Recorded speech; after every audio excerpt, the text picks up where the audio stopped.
स्वागत है हमारे YouTube चैनल MKLCC ग्रुप पर। आज हम लोग चर्चा करेंगे क्लास 10th की, जिसमें हम लोग देखेंगे केमिस्ट्री रसायन शास्त्र का चैप्टर 1 रासायनिक अभिक्रियाएं तथा समीकरण। यह वीडियो पार्ट 1 है।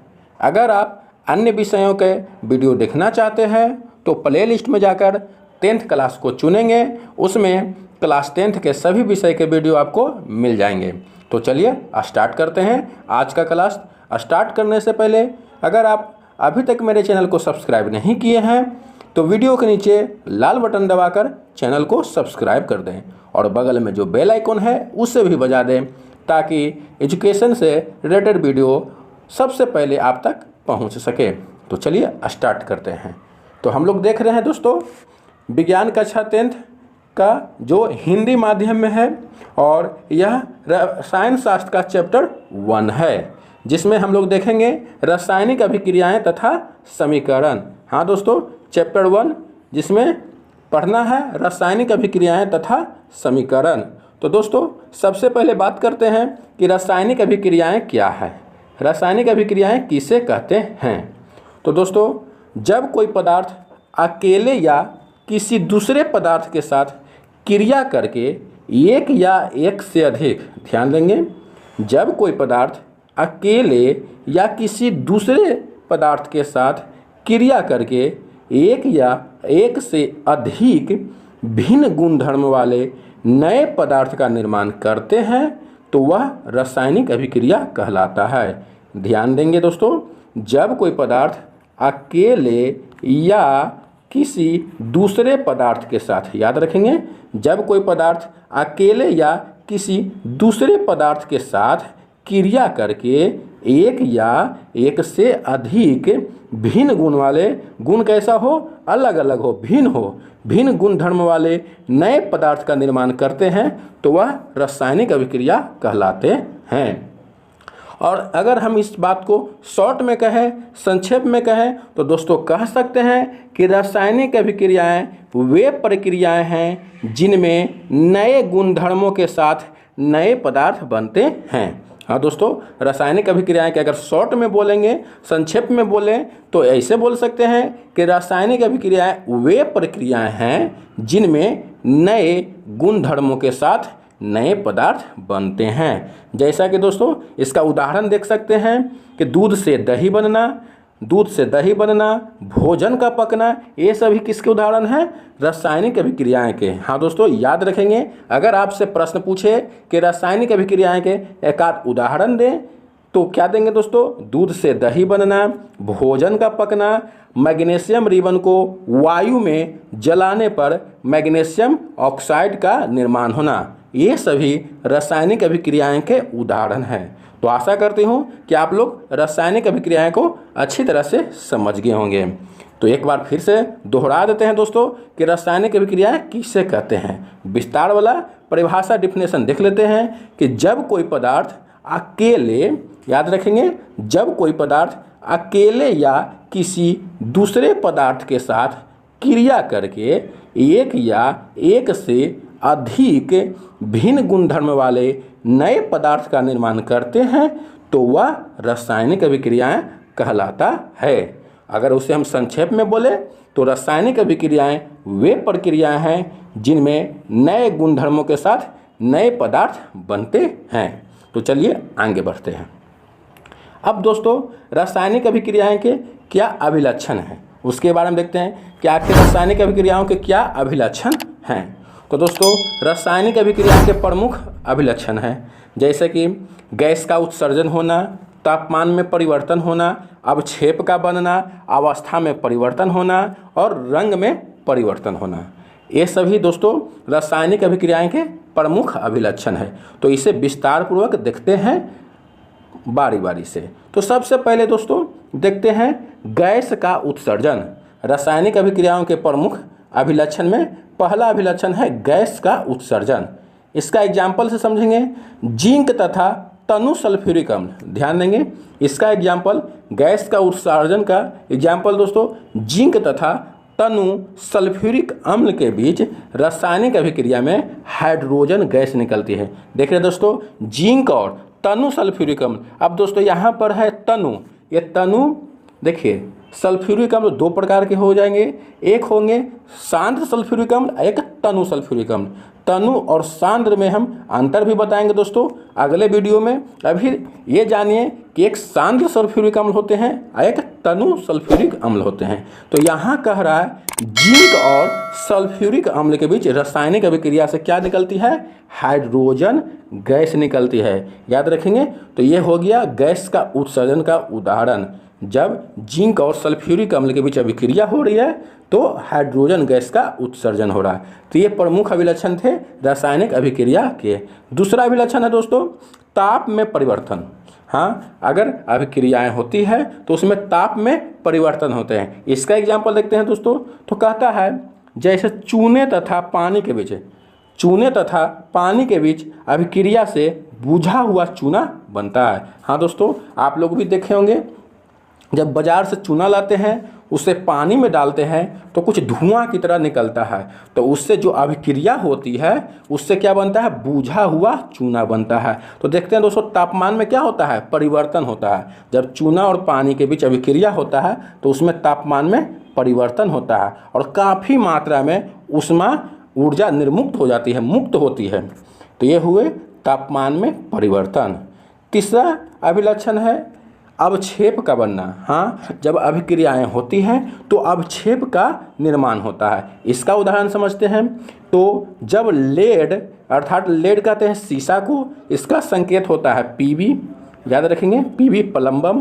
तो जब लेड नाइट्रेट और पोटासियम आयोडाइड, लेड नाइट्राइट और पोटासियम आयोडाइड के बीच रासायनिक अभिक्रिया से लेड आयोडाइड के पीले अवक्षेप बनते हैं। हाँ दोस्तों, जब लेड नाइट्रेट, देखिए आगे जब इसमें हम बढ़ेंगे तो इसमें आपको समीकरण के साथ चलेंगे। अभी दोस्तों अभी रासायनिक अभिक्रियाएं पढ़ रहे हैं, समीकरण यहाँ पर नहीं लिख रहे हैं।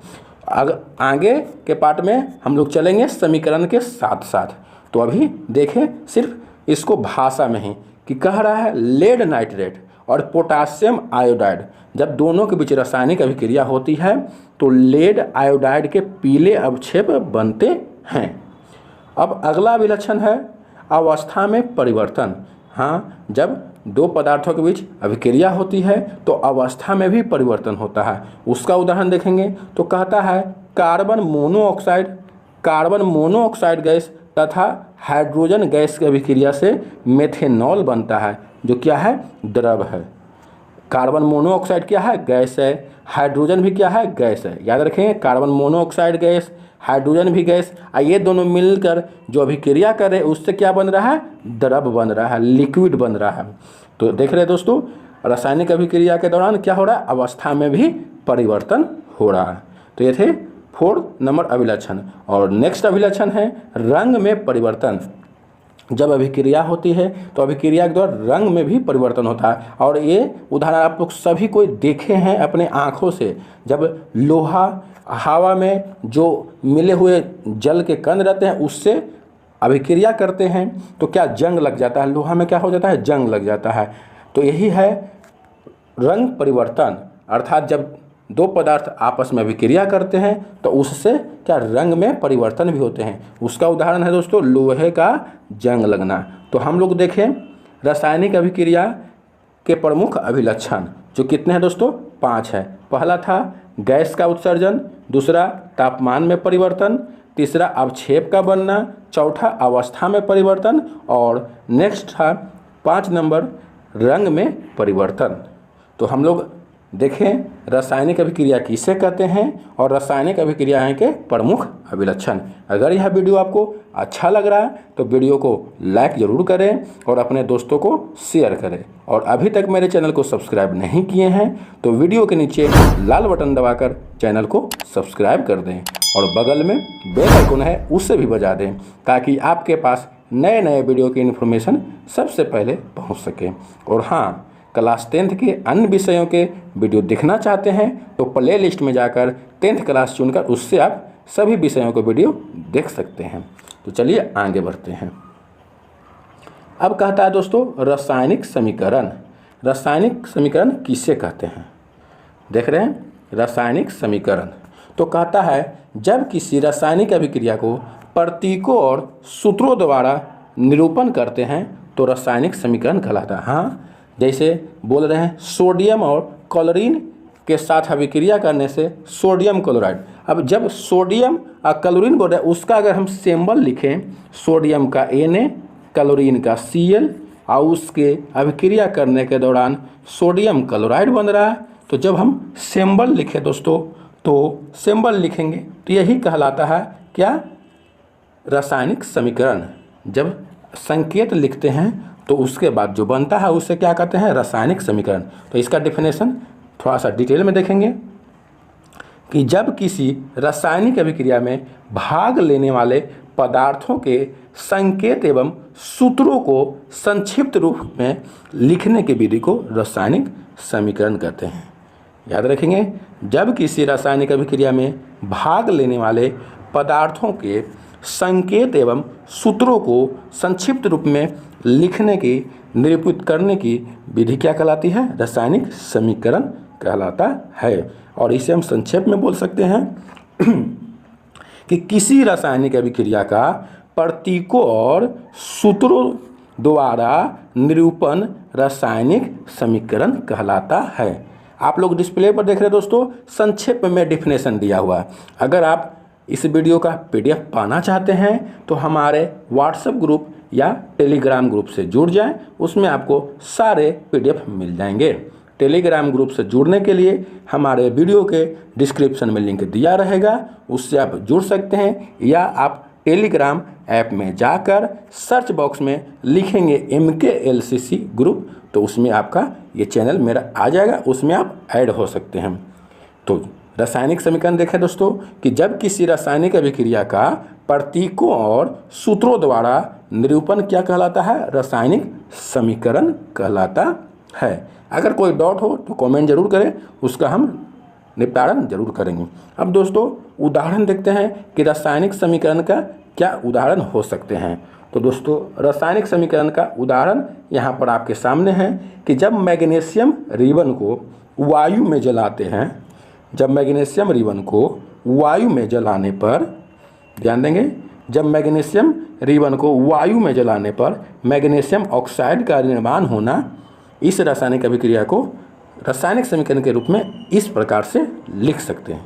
हाँ दोस्तों, यहाँ पर एक अभिक्रिया है कि मैग्नीशियम रिबन को वायु में जलाने पर मैग्नीशियम ऑक्साइड का निर्माण होता है। इससे अगर हम समीकरण के रूप में लिखेंगे तो कैसे लिखेंगे, तो कहता है मैग्नीशियम रिबन, तो मैग्नीशियम रिबन कहने का अर्थ यहाँ मैग्नीशियम, और मैग्नीशियम का सिंबल होता है Mg, और वायु में जलाने पर, तो वायु अर्थात हवा है, हवा के ऑक्सीजन से अभिक्रिया करता है। वायु में जलाने पर मतलब हवा के जो ऑक्सीजन है, ऑक्सीजन का सिंबल क्या होता है, O2, तो O2 के साथ अभिक्रिया करके क्या बना रहा है, मैग्नीशियम ऑक्साइड MgO। तो यही हुआ दोस्तों, इसे हम समीकरण के रूप में लिखे। जब भाषा में रहे अभिक्रिया, जब उसको भाषा रहे, उसी भाषा को हम संकेत के रूप में लिखते हैं, सूत्र के रूप में लिखते हैं, तो जो बनता है उसे ही हम क्या कहते हैं, रासायनिक समीकरण। दोस्तों यहाँ पर एक बात ध्यान देंगे कि ये MgO को मैग्नीशियम ऑक्साइड क्यों कहें, तो इसका भी एक बेसिक का वीडियो जरूर आएगा दोस्तों जल्द ही। तो देखिए इसका एक नियम होता है, सूत्र पढ़ने का नियम होता है। इसमें हम लोग देखेंगे, देखिए कोई भी सूत्र लिखा हुआ है, किसी भी यौगिक का जो सूत्र लिखा हुआ है, जैसा कि डिस्प्ले पर देखेंगे दोस्तों, जैसे MgO यहाँ पर आपके सामने है, इसमें दो मूलक होते हैं, एक होते हैं धन मूलक, एक होते हैं ऋण मूलक। धन मूलक को हम लोग पॉजिटिव से लिखते हैं, प्लस चार्ज से लिखते हैं, और ऋण मूलक को माइनस नेगेटिव चार्ज से लिखते हैं। धन मूलक को प्लस से, ऋण मूलक को माइनस से। और ध्यान देंगे सूत्र पढ़ने के नियम में हम लोग जानते हैं, या आप लोग देखेंगे कि धन मूलक को उसके नाम के अनुसार पढ़ते हैं, और ऋण मूलक में आइड लगाकर पढ़ते हैं, अंत में आइड शब्द जोड़ देते हैं। याद रखेंगे सूत्र पढ़ने के नियम क्या है कि धन मूलक को उसके नाम के अनुसार और ऋण मूलक में अंत में आइड शब्द लगा कर पढ़ते हैं। तो उसी प्रकार MgO, Mg से मैग्नीशियम और O से ऑक्सीजन, ऑक्सीजन के लास्ट में आइड शब्द लगाते हैं तो क्या बन जाता है, मैग्नीशियम ऑक्साइड। तो इसी तरह से सूत्र लिखने का नियम, पढ़ने का नियम सभी का एक वीडियो जल्द ही आएगा, उससे आप देखकर अच्छी तरह से समझ सकते हैं। तो यहाँ पर आप लोग देखें दोस्तों कि रासायनिक समीकरण को कैसे लिखते हैं। भाषा में दिया रहेगा, रासायनिक अभिक्रिया दिया रहेगा, उसको ही हम लोग संकेत और सूत्र के द्वारा निरूपित करते हैं। तो क्या निर्माण होता है? रासायनिक समीकरण। जैसा कि आप लोग देखें कि मैग्नीशियम रिबन को वायु में जलाने पर मैग्नीशियम ऑक्साइड का निर्माण होना, उसका समीकरण। तो मैग्नीशियम का Mg लिखे, वायु में जलाने पर अर्थात ऑक्सीजन के साथ अभिक्रिया किया तो क्या बना? Magnesium oxide. तो चलिए अब आगे चलते हैं। आगे है अभिकारक और उत्पाद, रिएक्टेंट एंड प्रोडक्ट। अभिकारक और प्रोडक्ट, उत्पाद के बारे में। तो दोस्तों अभिकारक और उत्पाद किससे कहते हैं? तो जब कोई भी रासायनिक अभिक्रिया होते हैं तो अभिक्रिया में भाग लेने वाले पदार्थ को अभिकारक कहते हैं। जैसे मान लीजिए कोई रासायनिक अभिक्रिया है, इसमें अभिक्रिया में भाग ले रहा है ए और बी, और अभिक्रिया करने के बाद सी और डी बन रहा है, तो इसमें ए और बी अभिकारक हो जाएंगे और अभिक्रिया के बाद जो पदार्थ बन रहा है उसे उत्पाद कहते हैं, प्रोडक्ट कहते हैं। तो उसी के बारे में हम लोग देखेंगे। तो कहता है जो पदार्थ रासायनिक अभिक्रिया में भाग लेते हैं उसे अभिकारक कहते हैं, अभिकारक कहलाते हैं। देखिए दोस्तों, जो पदार्थ रासायनिक अभिक्रिया में भाग लेते हैं अभिकारक कहलाते हैं, तथा रासायनिक अभिक्रिया के परिणाम स्वरूप उत्पन्न नए पदार्थ उत्पाद कहलाते हैं। ध्यान देंगे, याद रखेंगे कि जो पदार्थ रासायनिक अभिक्रिया में भाग लेते हैं उसे अभिकारक कहते हैं और अभिक्रिया के बाद जो बनते हैं उसे उत्पाद कहते हैं। और दोस्तों यहाँ पर एक बात ध्यान देंगे कि अभिकारक को हम लोग क्या क्या कहते हैं। तो इसका कुछ उदाहरण देखते हैं। जैसे कोई अभिक्रिया हो रही है, उसमें हम लिख रहे ए और बी, और अभिक्रिया के दौरान देखते हैं दोस्तों, कोई अभिक्रिया हो रही है ए और बी, और अभिक्रिया के दौरान सी और डी पदार्थ बन रहे हैं। अब इसमें ए और बी को क्या कहेंगे? ए और बी को हम लोग क्या कहेंगे दोस्तों? तो ए और बी को क्या कहेंगे? अभिकारक। ए और बी को अभिकारक कहेंगे। याद रखेंगे, ए और बी को अभिकारक कहते हैं और इसी को अभिकर्मक कहते हैं। अभिकारक के साथ साथ क्या कहते हैं? अभिकर्मक। अभिकर्मक, अभिकारक और क्या कहते हैं दोस्तों? अभिकर्मक। तो ए और बी को क्या क्या कहेंगे? अभिकारक कहेंगे, अभिकर्मक कहेंगे, और रिएक्टेंट भी कहते हैं। क्या कहते हैं दोस्तों? रिएक्टेंट,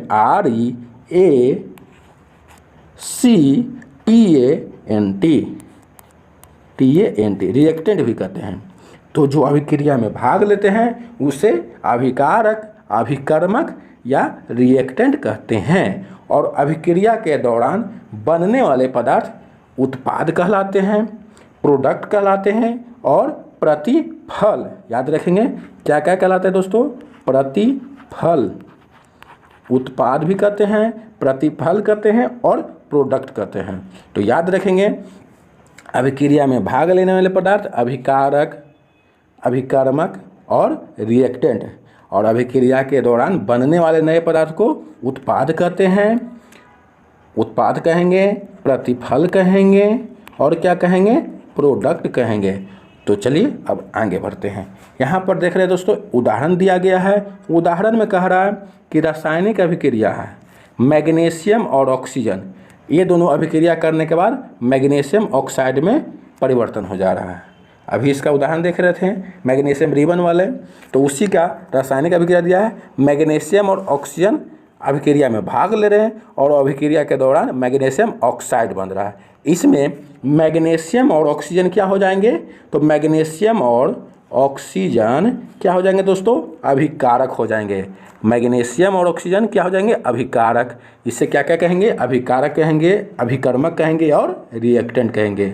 और आपसे पूछे प्रोडक्ट कौन है, उत्पाद कौन है, प्रतिफल कौन है दोस्तों? तो मैग्नीशियम ऑक्साइड। क्या मैग्नीशियम ऑक्साइड क्या हो जाएगा? उत्पाद हो जाएगा। प्रोडक्ट हो जाएगा, प्रतिफल हो जाएगा। और मैग्नीशियम और ऑक्सीजन क्या हो जाएंगे, तो ये हो जाएंगे अभिकारक, अभिकर्मक और रिएक्टेंट। तो चलिए आगे बढ़ते हैं। अब एक जैसे उदाहरण ले रहे हैं दोस्तों, यहाँ पर H2 प्लस O2 दोनों मिलकर बना रहे H2O। तो इसमें H2 और O2 क्या हो जाएंगे, तो H2 और O2 अभिकारक हो जाएंगे, अभिकर्मक हो जाएंगे। और H2O जो जल है तो ये क्या हो जाएंगे दोस्तों, ये हो जाएंगे प्रोडक्ट, उत्पाद, प्रतिफल। तो चलिए अब आगे बढ़ते हैं। अब कहता है दोस्तों संतुलित रासायनिक समीकरण। हाँ दोस्तों, रासायनिक समीकरण के प्रकार होते हैं और रासायनिक समीकरण के कितने प्रकार होते हैं, 2 प्रकार होते हैं। याद रखेंगे, रासायनिक समीकरण के 2 प्रकार के होते हैं।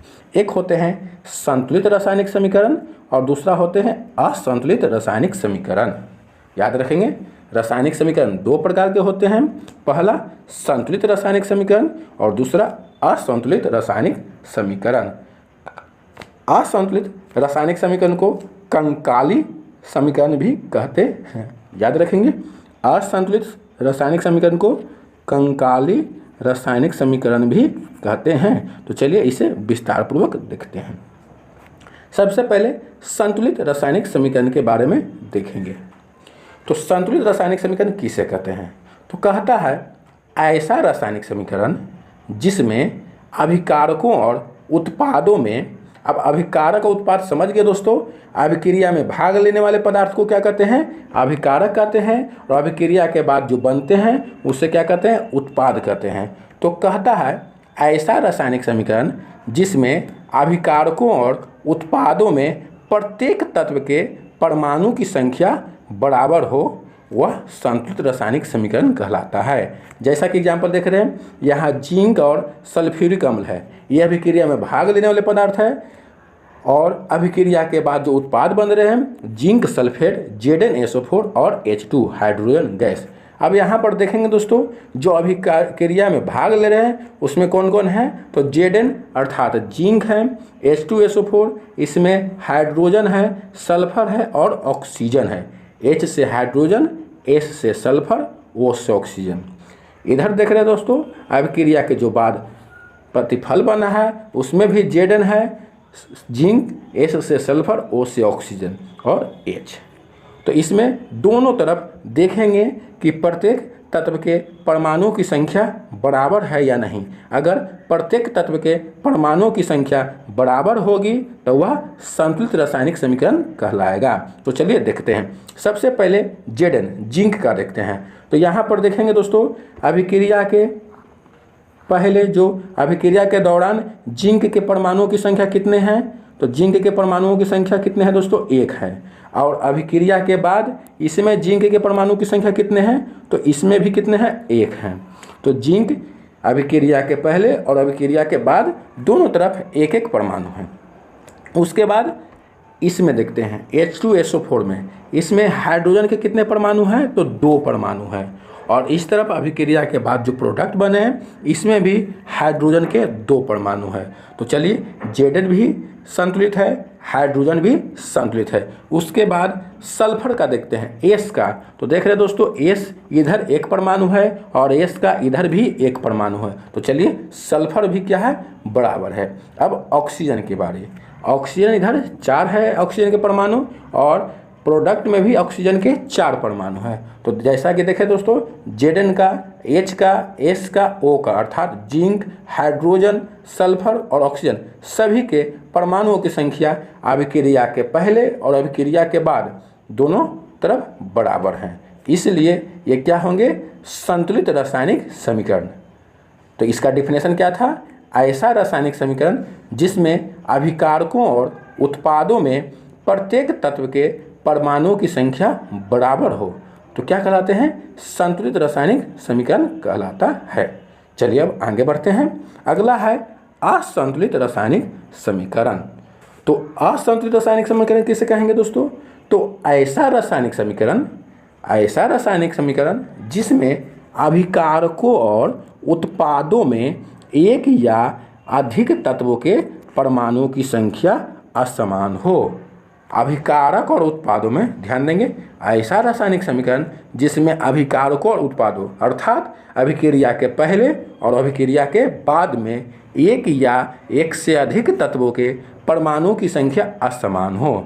जरूरी नहीं है कि एक ही तत्व का अलग अलग हो परमाणु की संख्या, एक से अधिक तत्वों के भी परमाणुओं की संख्या असमान हो सकती है, उसे कहते हैं असंतुलित रासायनिक समीकरण। थोड़ी देर पहले बताया था दोस्तों, असंतुलित रासायनिक समीकरण को कंकाली रासायनिक समीकरण भी कहते हैं। चलिए इसका उदाहरण देखते हैं। इसका उदाहरण है दोस्तों Mg और O2। अभिक्रिया के पहले है, अभिकारक है, अभिकारक में Mg और O2 है।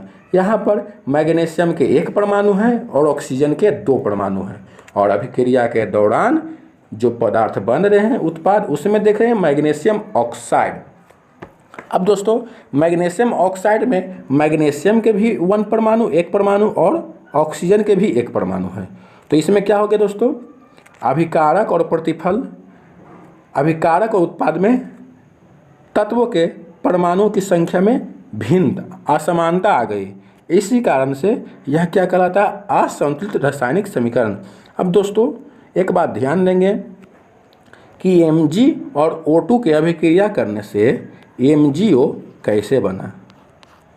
तो दोस्तों इसके भी नियम होते हैं, बताए थे सूत्र लिखने का नियम, समीकरण लिखने का नियम क्या होता है।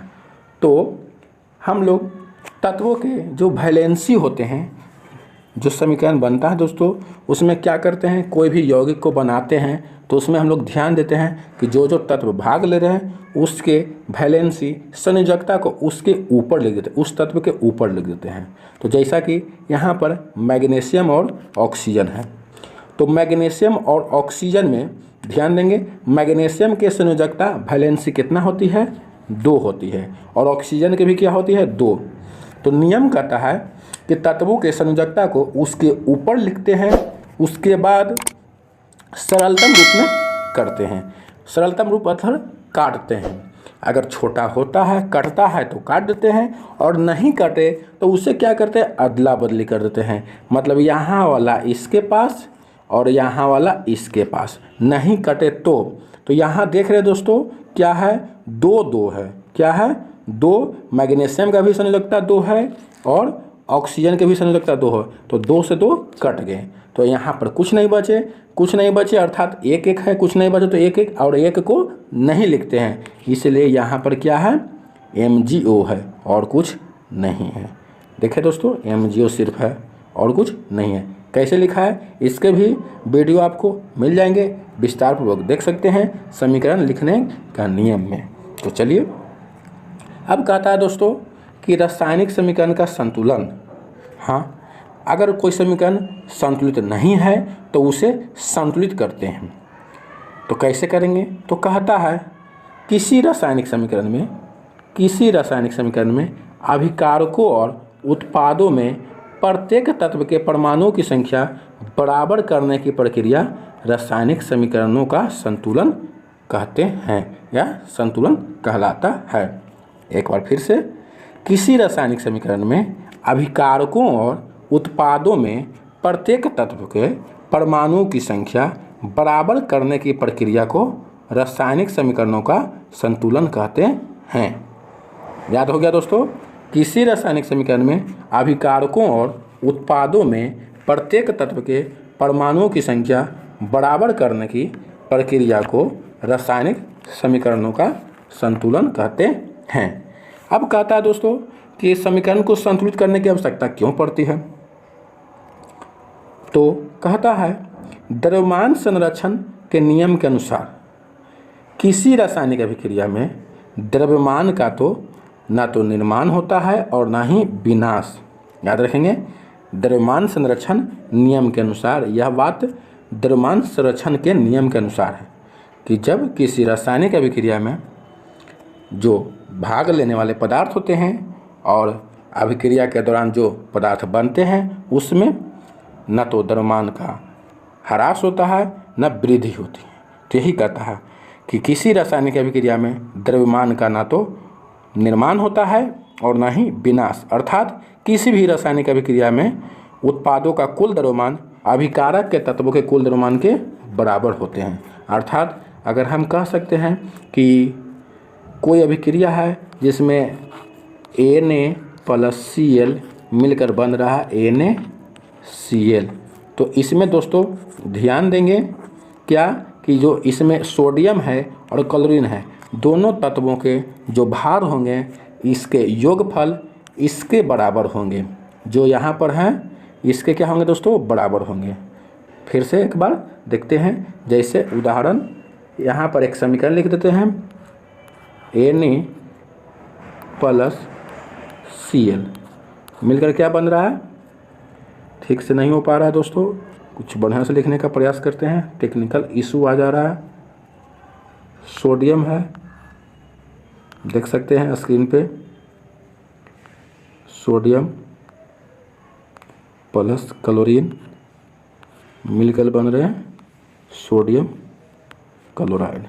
यहाँ पर दोस्तों सोडियम के परमाणु संख्या कितनी होती है, तो सोडियम के परमाणु संख्या 23 होती है।